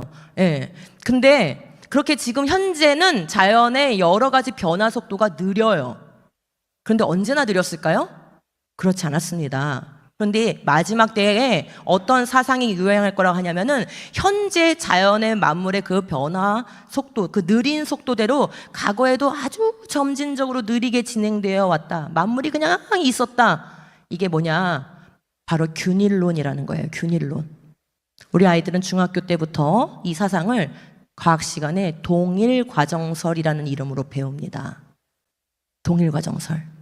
동일과정설에 입각해서 느리고 점진적인 변화에 의해서 지층과 화석을 해석해서 지구가 오랜 연대가 나오는 걸 정당화하는 논리로 쓰고 있어요. 그래서 진화를 뒷받침하는 거예요. 이 지구는 오래됐다. 점진적으로 느리게 변화해왔다. 바로 그 그냥 있다 하니 이 사상, 그것이 바로 진화론을 바치고 있는 자연주의 사상이고 그게 바로 균일론이고 같은 말로 동일과정설인 거예요. 로마서를 가지고 한번 다시 말씀드려 볼게요. 그러므로 하나님께서 그들을 마음의 정욕대로 더러움에 버려두사. 똑같죠? 지금 패턴이 마지막 때의 증상은 계속 이거예요. 정욕대로. 그런데 그거 하나가 문제가 아니라 지금 뭐예요? 자, 그들의 몸을 서로 욕되게 하셨으니 이는 그 뒤에 하나님의 진리를 거짓 것으로 바꾸어 피조물을 조물주보다 더 경배하고 섬기리라. 주는 곧 영원히 찬송할 이시로다. 아멘. 요거는 바울이 말하다가 너무 가슴이 답답해서 삽입한 거예요. 바로 내용은 어디로 이어지냐면 이 때문에로 이어지는 거예요. 이 때문에 그들을 부끄러운 욕심에 내버려 두셨으니 곧 그들의 여자들도 순리대로 쓸 것을 바꾸어 영리로 쓰며 그와 같이 남자들도 순리대로 여자 쓰기를 버리고 서로 향하여 음욕이 부릴 듯 하며 남자가 남자 더불어 부끄러운 일을 행하여 그들의 그릇 때문에 상당한 보응을 그들 자신이 받았느니라. 지금 이 23절에서 27절까지의 이 전체 맥락을 보면 두 가지를 말하고 있는 거예요. 정욕대로 음란한 시대가 될 것이다와, 근데 이는 왜 생긴 거냐면 이것 때문에가 바로 앞에 있는 파란 색깔 글씨인 거죠. 하나님의 진리를 거짓 것으로 바꾸는 것 때문에. 지금 뭐요? 하나님의 진리를 거짓 것으로 바꾼 게 뭐죠? 그 앞에 이미 1장 20절에 써 있었죠. 하나님이 만드신 이 우주 만물 모든 것 가운데 하나님의 영원하신 능력과 신성이 분명히 보여져서 알렸는데 이들은 일부러 그것을 거부한다 그랬어요. 일부러 그것을 인정하지 않는다 그랬어요. 그러나 하나님께서는 그들은 핑계하지 못할 것이다 라고 말씀하고 있어요. 즉 창조를 진화로 거짓 것으로 바꾸고 그리고 피조물을 더 경배하고 숭배하는, 그 피조물 중에서 누구를 가장 숭배하고 있을까요? 이 시대는 바로 자아 숭배죠. 왜요? 인간 자신이 가장 진화된 존재고 인간이 이 모든 것에 대해서 가치 판단하고 진리를 결정하는 사람이라고 생각하니까 이 인본주의 세계관에서는 인간 자신을 숭배하는 것이에요. 이런 시대가 올 것이라고 미리 경고한 것이에요. 자, 다시 정리해 보겠어요. 마지막 때 미혹의 본질 두 가지는 무엇이냐? 1번 불의로 진리를 막는 사람들 무엇을 왜곡합니까? 창세로부터 하나님께서 만드신 만물에 분명하게 드러나는 창조를 부인하는 거, 진리를 거짓 것으로 바꾸는 거, 하나님의 진리를 거짓 것으로 바꾸어서 피조물을 숭배하게 하고 하나님을 마음에 두기 싫어하며 결국은 어떻게 될까요? 하나님으로만 채워질 수 있는 그 자리가 험한 것을 따르게 만드는 것이죠. 이게 첫 번째 미혹인 거예요. 진리를 거짓으로 바꾸는데 바로 창조를 부정하고 진화론을 집어넣어서 모든 거짓된 세계관의 기초를 만드는 그 작업인 것이죠. 이거 되면은 바로 이어서 같이 따라오는 게 바로 정욕대로 사는 것이에요. 왜요? 참된 기준을 잃어버렸어요. 진리가 거짓으로 바뀌었으니까 절대 기준을 잃어버린 사회가 되는 거예요. 포스트 모더니즘 사회가 되는 거예요. 그러니까 어떻게 되겠어요? 자기 마음대로 향락대로 쾌락대로 자기의 기준에 따라 살아가기 때문에 결국은 창조 질서를 파괴하고 자신의 정욕을 최우선하게 되는 것이고, 자기가 정욕대로 사는 것을 죄책감 느끼지 않게 하기 위해서 결국 뭐합니까? 하나님의 질서를 파괴시키고 자신들이 원하는 법을 만드는 거예요. 그게 지금 우리나라 또 전 세계 선진국들이 밟아온 과정인 것이에요. 성적 타락이 극심해져서 음란과 동성애가 성행하게 되는 거, 이렇게 크게 두 가지로 정리할 수 있는 거예요. 거짓과 음란. 이게 마지막 시대의 가장 대표적인 증상인 거예요. 근데 우리 지금 초등학교 아이들 말할 때 말씀드렸죠? 거짓과 음란. 우리의 교육과 문화가 지금 무엇에 장악되어 있는 거예요? 거짓과 음란에 장악되어 있는 시대다. 즉, 이 마지막 때로 치닫고 있다. 우리 아이들은 그 마지막 때에 길들여지고 있어요. 그 거짓된 세계관에서 끌어내야 되는 것이에요. 진리를 가르쳐야 되는 것이에요. 그리고 유혹에 빠지지 않도록 거룩한 교육을 해야 되는 것이에요. 우리가 남길 유산을 분별해야 되겠지요. 진리를 거짓으로 바꾸고 음란한 이 세대에서 하나님의 말씀을 부끄러워하지 않는 참된 믿음을 물려줄 것인가? 아니면 불의로 진리를 막는 자들에게 다음 세대가 미혹되어서 거기에 속고 정욕에 충실하게 살도록 그냥 내버려 둘 것인가? 우리의 선택은 여기에 달려 있는 거예요. 존 버녀는 고난을 선택했습니다. 여러분들이 첫 번째 유산을 물려주고 싶다면 여러분도 좀 불편을 감수하셔야 돼요. 수고를 해야 돼요. 땀을 흘려야 돼요. 눈물을 흘려야 돼요. 고난을 감수해야 합니다. 어느 시대에나 감당해야 될 영적 싸움이 있었어요. 이게 우리에게 주어진 몫이에요. 여러분, 우리가 이 싸움을 감당하면 어떻게 될까요? 우리에겐 놀라운 면류관이 주어지는 것이에요. 그러므로 이건 힘든 것이 아닙니다. 그 고난 뒤에 있는 영광을 바라볼 때 우리는 희열에 차서 다시 오실 주님을 바라보면서 이 싸움을 기쁘게 감당해야 되는 것이에요. 자, 이 싸움은 본질적으로 기초가 바뀌었기 때문에 생긴 문제이기 때문에 창조를 가르치지 않고는 이 싸움을 이길 수가 없습니다. 우리 시대에 하나님 말씀의 신실성을 지키는 믿음의 싸움터가 어디입니까? 바로 창조인 거예요. 아까 그랬잖아요. 하나님의 말씀의 신실함과 온전한 하나님에 대한 사랑을 물려주자. 근데 그 하나님의 말씀의 그 신실함을 물려주려면 무엇을 지켜야 돼요? 창조신앙을 지켜야지만 물려줄 수 있는 거예요. 창세기 1에서 11장은 복음의 기초이고 삶의 기초예요. 그래서 창세기 1에서 11장을 잃어버리면 지금 저기 대폭 막 쏘아서 창세기 1에서 11장 공격하고 지금까지 막 왔잖아요. 이제 막 지금 기반이 흔들리고 있어요. 언제 무너질지 모르는 상황이에요. 이런 상황인데 이 창세기 1에서 11장이 왜곡되면, 이게 무너지면 복음이 왜곡돼요. 그리고 우리 삶의 건강한 삶을 잃어버리게 만들어요. 왜요? 가정을 파괴하고 창조 질서를 해치하기 때문에. 그렇죠. 그러니까 이거는 교회만을 위해서도 아니고 사회를 위해서도 이 창조 신앙은 반드시 지켜져야 되는 것이에요.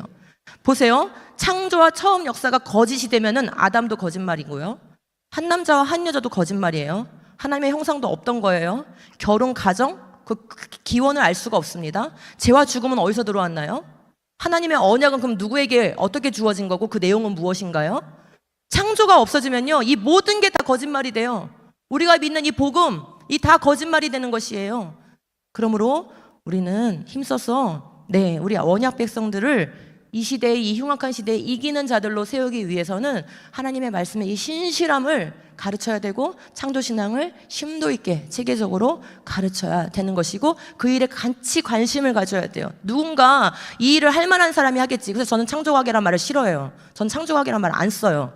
창조과학이라고 말을 하면은 마치 어떤 착각을 일으키냐면은 과학을 좋아하고 과학을 잘하는 사람만이 창조를 가르쳐야 되거나 그 일을 해야 된다고 착각을 불러일으켜요. 그런 거 아닙니다. 여러분, 우리가 진화론이 있어서 창조 가르치는 겁니까?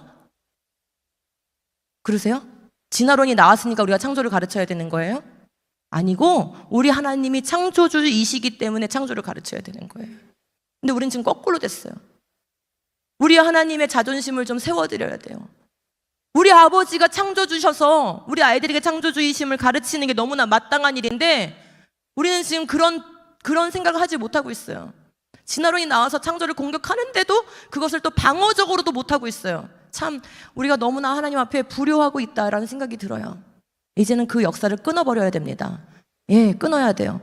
자, 우리의 지혜와 능력이 아닌 그분의 말씀이 바로 우리가 다음 세대에게 물려줄 가장 귀중하고 특별하고 값진 유산입니다. 같이 읽겠습니다. 아무것도 시작. 아무것도 가감하지 않고 성경 말씀 자체를 있는 그대로 전하는 것만으로도 충분히 그 말씀은 살아 운동력이 있으며 올바른 판단과 행동을 하도록 이끌어 줄 것이고 또한 자손 대대에 걸쳐 놀라운 결과를 가져오게 될 것이다. 아멘. 여러분의 가문에서 이러한 일이 일어나기를 바랍니다. 우리 비전교회를 통하여서 이런 일이 일어나길 바랍니다. 말씀 자체를 있는 그대로 충분하게 가르쳐서 우리 대대의 자손에서 하나님을 영화롭게 하는 그런 믿음의 거룩한 거장들이 나오게 되기를 정말로 축복합니다. 하나님의 말씀은 다 순전하며 하나님은 그를 의지하는 자의 방패신이라 너는 그의 말씀에 더하지 말라. 그가 너를 책망하시겠고 너는 거짓말하는 자가 될까 두려우니라. 어디 감히 하나님의 말씀을 변개합니까 우리가? 빼거나 넣거나? 그러면 뭐가 된대요 우리가? 하나님의 말씀은 1.1핵이라도 변하지 않을 것이기 때문에 그것을 바꾸는 자, 너가 바로 거짓말쟁이가 될 거라는 것이에요. 하나님은 하나님의 말씀을 하나님의 신실성으로 보증하고 계십니다. 그런데 우리가 그것을 어떻게 바꿉니까? 어떻게 진화의 방법으로 창조했다라는 해괴한 주장들이 교회 안에서 심지어 신학교에서 신학생들에게 가르쳐지고 있습니까? 그런데도 아무도 막지 않고 기독교 방송에서 그것을 계속 유포하고 있는데도 아무 교단도 일어나서 그거 방송 더 하지 말라고 막지 않고 저지하지 않고 이런 가운데 지금 우리가 놓여 있지 않습니까? 누구든지 이 음란하고 죄 많은 세대에서 나와 내 말을 부끄러워하면 인자도 아버지의 영광으로 거룩한 천사들과 함께 올 때에 그 사람을 부끄러워하리라. 여러분 어디에 속하고 싶으세요? 예수님 오셨을 때 나 너 부끄럽다. 거기에 속하고 싶으십니까? 착하고 충성된 종아 너가 정말 수고했다. 그쪽에 속하고 싶으세요? 우리 모두는 오른편에 속하고 싶으실 겁니다. 그러려면 어떻게 해야 돼요? 이 음란하고 죄 많은 세대에서 예수님과 예수님의 말씀을, 하나님의 이 변함없는 말씀을 부끄러워하지 않아야 되고 부끄러워하지 않는 다음 세대를 키워야 되는 것입니다. 같이 읽겠습니다. 시작. 천지는 없어질지언정 내 말은 없어지지 아니하리라. 아멘. 지금 앞에 이 하신 이 말씀과 제가 안 넣었네요. 이 말씀과 동일한 장에서 뒤에 있습니다. 같이 읽어요. 시작. 예수께서 대답하여 이르시되 너희가 사람의 미혹을 받지 않도록 주의하라. 여러분 미혹을 받지 않도록 주의하라. 유혹은 정욕에 해당하는 거예요. 정욕적인 거. 그거 피하면 되는 거예요. 그죠? 그런데 미혹은 사상과 지식으로 들어오는 거예요. 거짓 선지자, 거짓 선생들이 뿌리는 게 바로 미혹인 거예요. 유신 진화론, 이거 미혹인 거죠. 근데 그 같은 이 24장, 마태복음 24장 마지막 때에 대해서 예수님이 직접 경고하시면서 미혹을 받지 말도록 주의하라 이렇게 말씀하시면서 하신 말씀이 바로 이 말씀인 거예요. 천지는 없어질지언정 내 말은 없어지지 않는다. 그러니까 너는 제발 내 말을 부끄러워하지 말아라. 창조 유기를 믿는 게 지금 부끄럽니? 라고 말하시는 거예요. 마지막 때가 되면은 진리를 거짓으로 바꾸어서 창조를 못 믿게 하는데 그거 부끄럽니? 그 부끄럽지 않은 세대를 길러내야 된다라고 얘기하는 거예요. 여러분 창조를 가르치면 우리 아이들은 하나님을 자랑스러워하게 됩니다. 여러분 리얼오리진 캠프 해보세요. 아이들 얼굴이 얼마나 밝아지고 얼마나 아이들이 찬송해야 하는 목소리가 커지는지 한번 실제 경험해 보시기 바랍니다. 하나님이 얼마나 위대한 분이신지 하나님이 지으신 만물을 통해서 알게 돼요. 그분의 지혜와 능력과 그 위대하심을 경험하게 되기 때문에 아이들의 얼굴이 밝아집니다. 몸에 이 박혀 있었던 진화론 독이 빠져나가면서 하나님으로 채워지게 돼요. 하나님의 말씀이 참되구나. 내가 믿는 하나님 정말 살아계시구나. 우리 하나님 정말 위대하시구나. 이것을 알게 될 때 우리는 진심으로 마음 다하여 온 마음 다하여 하나님을 예배하는 예배자가 되는 것이에요. 하나님께서 우주 만물의 통치자이심을 확신하게 돼요. 그것을 세세하게 정교하게 아주 정확하게 지으신 분이 지금도 법칙으로 질서로 우주 만물을 운행하시죠. 그것을 알게 되는 거예요. 모든 능력과 지혜가 이 우주 만물을 지으신 바로 하나님께로부터 온다는 것을 알게 돼요. 이걸 알아야 다니엘 같은 다윗과 같은 바울 같은 사람이 나오지 않겠습니까? 내 생명과 인생의 주인이 하나님이심을 고백하게 돼요. 왜냐하면 무생물에서 생명이 나온 적이 없거든요. 물질에서 생명이 나온 적이 없거든요. 그 어떠한 생명조차도 단 하나의 세포의 생명조차도 물질에서 나온 적이 입증된 적이 없어요. 단 한 번도. 생명은 오직 생명이신 하나님께로부터만 오는 것입니다. 그러므로 내 생명의 주인이 하나님이심을 알 때에 우리 아이들은 인생을 하나님께 맡기게 되는 것이에요. 여러분 창조 교육을 진화론에 반대하는 교육이라고 착각하시면 절대 안 됩니다. 창조를 왜 가르쳐야 되냐? 바로 인생의 주권을 하나님께 이양하기 위해서 우리는 창조를 가르쳐야 되는 것이에요. 내 것이 아니고 하나님의 것이라는 거죠. 세상에 하나님 외에 두려워할 것이 없게 되지요. 그렇죠? 하나님이 우주 만물 다 지으시고 통치하시는데 뭐가 두렵겠습니까? 우리 여러분들은 여러분들의 자녀들의 인생을 다 책임져 주실 수 있으십니까? 그렇죠? 예. 아니잖아요. 근데 우리 아이들이 창조주 하나님 만나면 인생은 끝난 겁니다. 뭐가 두려워요? 그 아이들은 문제를 만나도 그분께 기도하면서 그 일을 헤쳐나갈 것입니다. 하나님의 법을 존중하게 되죠. 왜요? 이 세계가 하나님의 질서로 움직여지고 있어요. 그와 같이 인간도 하나님의 형상이고 하나님의 뜻을 따라서 살아갈 때, 하나님의 법을 따라 살아갈 때 이 세계가 가장 아름답고 행복하고 건강하다는 것을 알 수밖에 없게 되는 거예요. 그분이 절대자이니까 그분의 법을 따르는 것이 마땅한 것이죠. 그분이 주권자이니까 그분의 법을 따르는 것이 마땅한 것이죠. 참과 거짓에 대한 분별력이 생깁니다. 바로 이게 거룩한 분별력이에요. 참이 무엇인지 거짓이 무엇인지 모를 때 우리는 지혜가 없다고 얘기합니다. 잠언서가 그토록 말하는 지혜.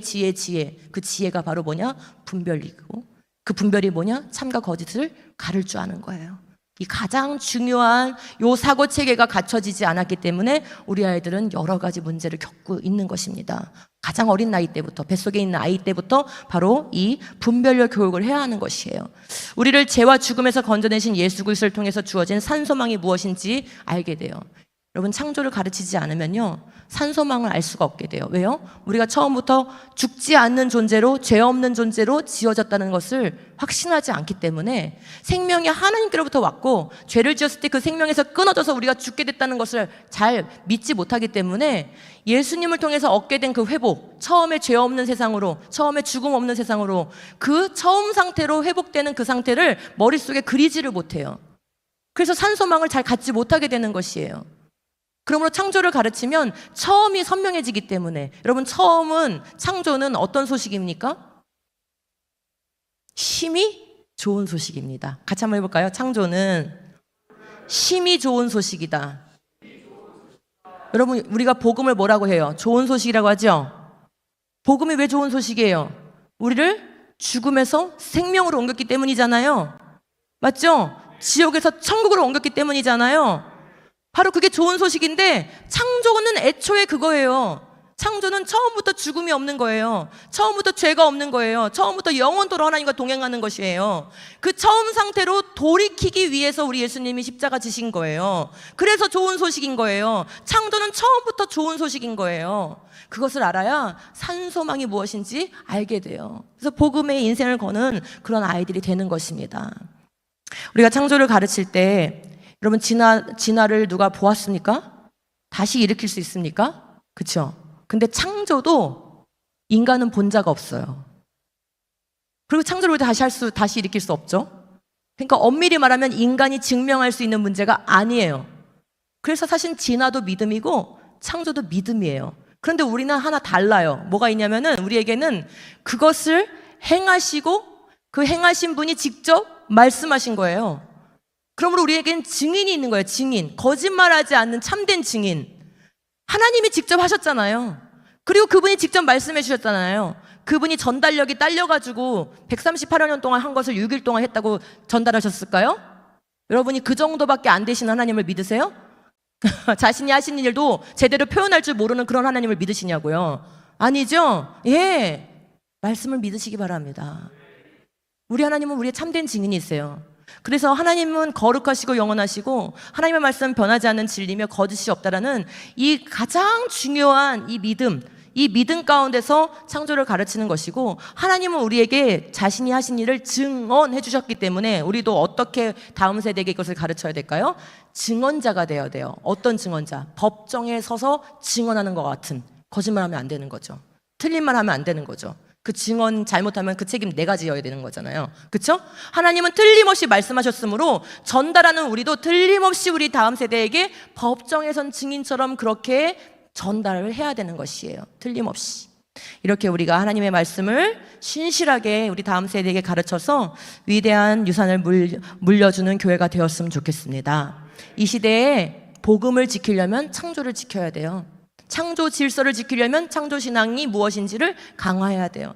제가 지난 15년 동안 여러분에게 보이지 않는 시간들을 가졌어요. 하나님이 부르셔서 이 일을 하게 됐고, 15년이란 긴 시간 동안 하나님 앞에서 엎드려서 이것들을 만들게 됐습니다. 그래서 유치부 교육과정, 초등부 교육과정, 중고청, 그리고 청장년 목회자가 할 수 있는 4단계의 창조신앙 교육 과정을 만들었고, 하나님께서 처음에 저는 이제 한 학기 정도 이렇게 가르쳐야 되는 그런 큰 내용을 생각을 했는데, 열심히 이제 연구하고 교재를 만들고 하는 그런 몇 년의 시간이 지나는 동안 어느 날 하나님 말씀하시더라고요.